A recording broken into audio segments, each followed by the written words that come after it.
Hello, this is Dr. Todd Grande. Welcome to my video on pretest and post-test statistics. I'll be talking about how to set up a basic research design and collecting pretest and post-test data and then testing that data using SPSS. So I have the SPSS data view up, and I have a fictitious experiment, or data from a fictitious experiment, already entered into this spreadsheet. So I'm going to put forth some assumptions about this fictitious study, and then show you how to run some statistics that will give you some valuable information about this data. So let's start with the experimental design. Let's assume, for the purposes of this video, that you are at an agency, a mental health agency, and you have a brief intervention that treats anxiety. Okay, so you have let's say a 4-session intervention. It takes a couple weeks, so it's quite brief. And you believe that this intervention greatly reduces symptoms of anxiety. You have here, now you can see the way I've configured this. This ID number would be the participant number, ID number for each participant, and you can see there's 80 total participants. So you have 80 clients that have agreed to become participants in the study. And what you would do in this situation to test this is one way you could test your treatment for anxiety, is you would screen these participants to see if they are in fact coming in with symptoms of anxiety, and you'd have to have inclusion criteria for this type of experiment, and of course exclusion criteria. For example, you may not want participants in your study who have anxiety but also have other severe symptoms. You want to try to get the participants whose primary complaint is anxiety. So in the real world, doesn't always work that smoothly, but for the purposes of this video, let's assume that you have 80 participants that come in, and they present with mostly anxiety, not many other symptoms mixed in there. And you want to test out this new 4-session treatment. And maybe this special treatment modality involves other activities as well. Perhaps they go to a group, maybe they watch a series of psychoeducational videos. The treatment can be however you want to design it, okay? But the important part for demonstrating the statistics here is that it is a special treatment that you're testing. So you would randomly assign the 80 participants into 2 groups, and I have a grouping variable here. And you can see that half, or 40, of the participants I've labeled with a 1, and half with a 2. So 1 would be the control group. So since your special treatment for anxiety only takes 2 weeks, let's assume that this control group is simply put on a waiting list. Now, it's important to recognize that I use the word control group and the word waiting list for the purposes of this video to more or less mean the same thing. but they are in fact different constructs. A control group receives no treatment. Now, a wait list, a participant on a waiting list doesn't receive treatment, but they have the hope of receiving treatment in the future, which is of itself sort of a treatment. So you have to be a little careful there. But again, just for the purpose of this video, let's just treat the control group and the wait list as exactly, more or less the same thing anyway.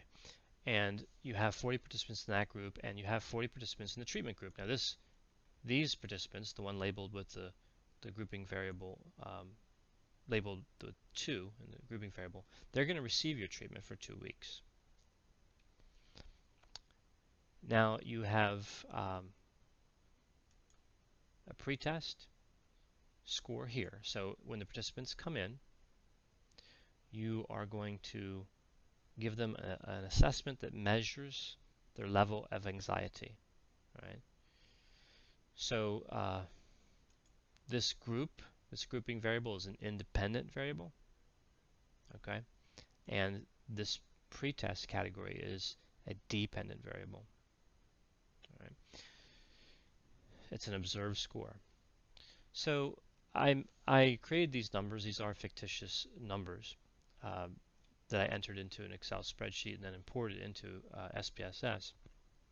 But let's for argument's sake, say that this particular assessment, the lower scores indicate lower anxiety.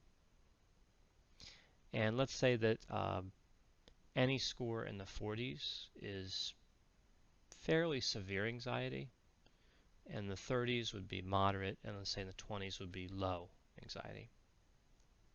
So if we look at record number 3, for example, this participant had a pretest score of 41, which would be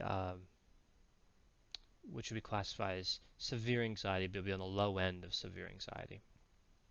Whereas this participant number 8, 47, that would be at the higher end of severe anxiety. So you have a pretest which is administered, and you collect all the scores for all 40 participants. Then you administer your treatment to the selected and randomly assigned participants. And then after that treatment is complete, of course the other group just waits. They don't receive any treatment. The wait list, they don't receive any treatment. Then you administer the same exact instrument again. And this is called the post-test. So the pretest occurs before the treatment, and the post-test occurs after the treatment. I also have another column here which I labeled difference, which is simply the pretest value minus the post-test value. So you can see here for the first record, of course, it's 0. But if you look down a ways, like at record 25, this participant dropped from 41 to 28. So that's 13 points is the difference. And it'll make sense in a little bit later in the video why I created the difference column. You can do this. I did this in Excel. You can also create a column like this in SPSS, and it's actually quite easy. I'll show you. It's transform compute variable. As you can see, I've already set this up. I'll call this one difference 2. So I would type in difference 2, and let me clear this away. I'll take pretest, drag that over, subtraction symbol minus, and then post-test, and drag that over, and then hit OK. It's going to execute that command, and you can see that even though it has the decimal places, they are in fact the same values. Alright, so a couple different ways to do that. I prefer to do the calculations in Excel and then import them over. But if you are still in the midst of data collection and you have some cells that are blank, you may want to set the variable up like this. And just remember, though, unlike Excel, this will not automatically update when you change a value. So you have to go to transform, compute variable, and hit OK and run it again if you make any changes in variables that would affect the new variable's value. So I'm just going to clear that to get the data set back to the way I had it. Okay, so there's a few different elements, components at work here that I want to talk about, and a few different ways to test this data. What you really want to know is, does your anxiety treatment work? So the result that you would like to see from the statistics that I'll be running is that well, first of all, you'd like to see that the anxiety decreased for your treatment group. So you have that special treatment you administer, and you want that anxiety to decrease. The second thing that you want is for that anxiety to decrease so much as to make it statistically significantly different than the control group. Right? So you're looking for statistical significance. You want your treatment group to have a great improvement as compared to your control group. And the way we define that or the way we test that is to say that we look at the two groups and say, what are the chances that the differences that we observed occurred through random error alone?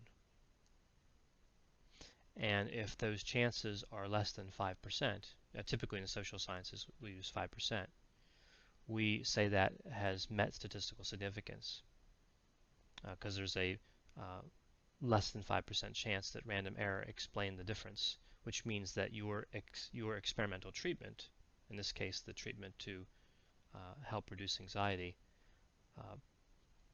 seems to work. It seems to do what you want it to do, and that is reduce anxiety better than, in a meaningful way, better than the waitlist group. So as you can see here, each of these ID numbers represents a participant. So let's just take this participant for example, 1007.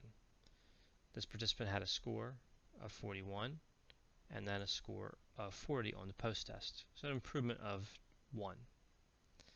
This is the same participant being tested multiple times. So this is called a within subjects design. So you've eliminated the error of it being a different person that would be between subjects. All right. By using the same participant and pre-testing and post-testing, you've eliminated the error that would occur because of using another participant. That's what's called within subjects. All right, so there are specific statistics you can apply to this type of setup. We have within subjects design, and they're not going to give you all the information. I'm just going to show you a few statistics. Not going to give you all the information you need, but in a within subject design, say that you wanted to know in general, was the pre-test significantly different than the post-test, or the post-test significantly lower than the pre-test across all 80 records.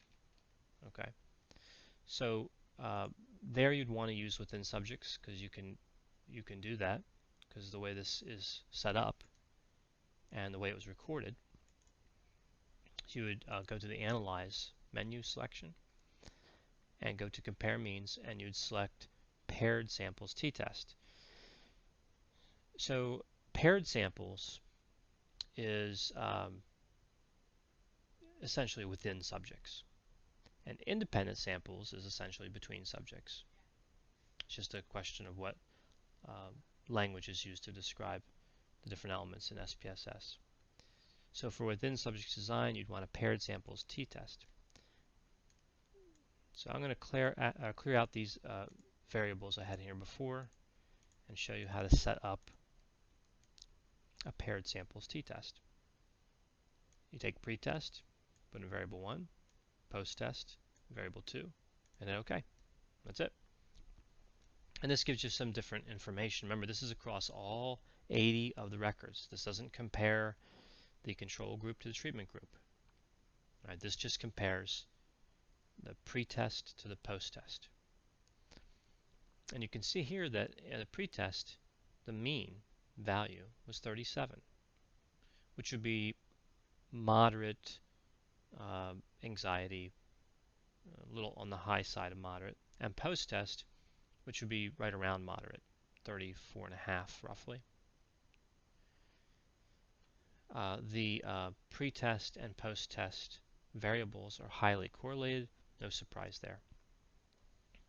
Then you have the actual statistic, the t-statistic, and you can see that this is highly significant, 0.000, which I would, if I was writing this on a paper, I would say less than 0.001. That's how I would record that. You can configure SPSS to give you more digits to the right of the decimal place, but typically we leave it set at default, which is 3. So we know that's less than 0.001, which is significant. So there is a significant difference between the pretest scores in general and the posttest, meaning across all 80 records.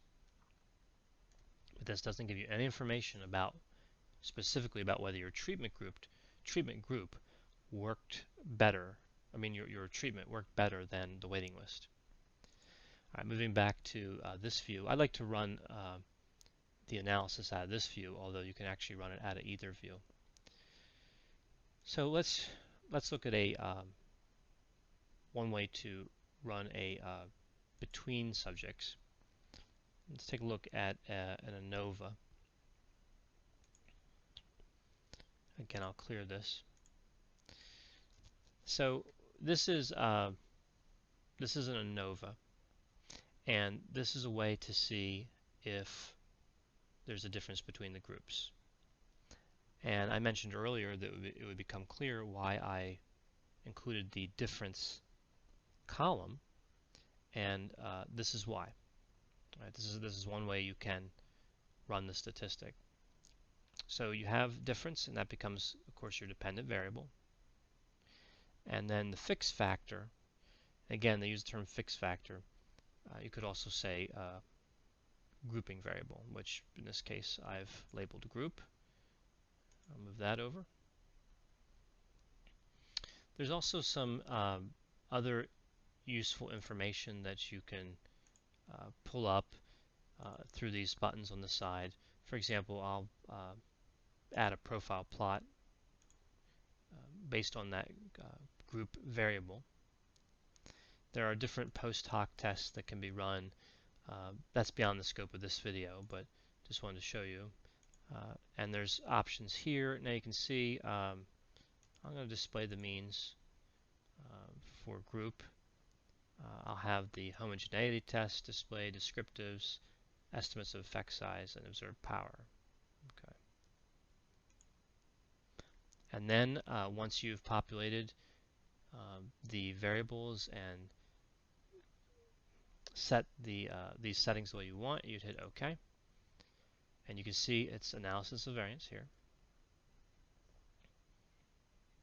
You can see you have 40 in each group. Right? 1 is the control, 2 is the treatment, as I mentioned before. You have some descriptives here. It gives you the mean for the control and for the treatment and the standard deviation. Now this is, remember, this is the difference. So this is the mean difference. So you can see the treatment group had a much larger mean difference. Now this is Levine's test here. And actually this describes it fairly well. This is exactly what it is. This tests the null hypothesis that the error variance of the dependent variable is equal across groups. And that's what we want. We want homogeneity. and you can see it's 0.99 is the p-value, which of course we would accept the null hypothesis at that level. It would have to be below 0.05 for us to reject the null. So we're going to accept the null, which says, so we're going to assume that the error variance of the dependent variable is equal across groups. That is an important statistic that is run automatically as part of an analysis of variance. So now this table can be confusing. What I want to draw to your attention is that you're going to be looking at the group row here, group. Not the corrected model, not the intercept, but the group. Now, and I realize that they're identical values, but this is where you want to be. So you can see it returns an F value. Analysis variance uses an F-test, and it has a significance of 0.047, which means it's barely significant, but it is significant. So the difference between the treatment and the control group is statistically significant. 0.047 is below 0.05. And I'll draw your attention here to the partial eta squared, which is the effect size. This is 5%, 0.05, and that means that 5%, what a partial eta squared tells you, what effect size tells you, is how much movement in one variable can be explained by movement in another. Okay, so 5% is fairly low as an effect size. Okay, so the effect size of group of your treatment is actually fairly low, only explaining 5% of the variance, all right, in the dependent variable. And then we have the estimated marginal means, and then this little plot, and this is fairly straightforward. All right, you have the control group and the difference that was observed and the treatment. So you can see just from here, it does seem like the treatment worked much better. But again, it's important to recognize that significance, although it was met, is very close. That's very close to 5. So that's how to interpret an ANOVA. Now in this situation, you could also run an independent samples Ttest.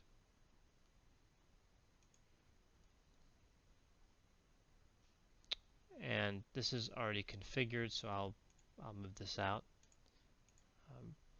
The way to set this up is your test variable would be the difference between the two, and the grouping variable would be group, and then you have to define the groups, and of course group 1 would be 1 and group 2 would be 2, right? Because that's how I arranged control and treatment.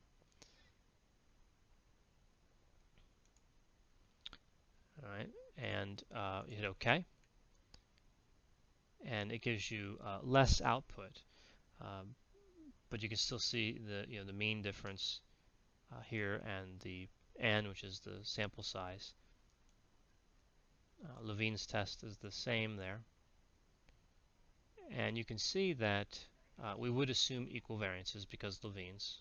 Right? If this was below 0.05, we would use this row here, the equal variances not assumed row. But we're going to use equal variances assumed, and you can see that the using this other test, the Ttest, that you still get 0.047. You get the same result.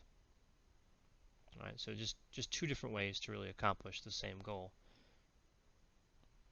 When you get into more complicated research designs, the ANOVA has much more flexibility than the Ttest. But in this case, because of the number of variables and the type of variables, you do get the same result.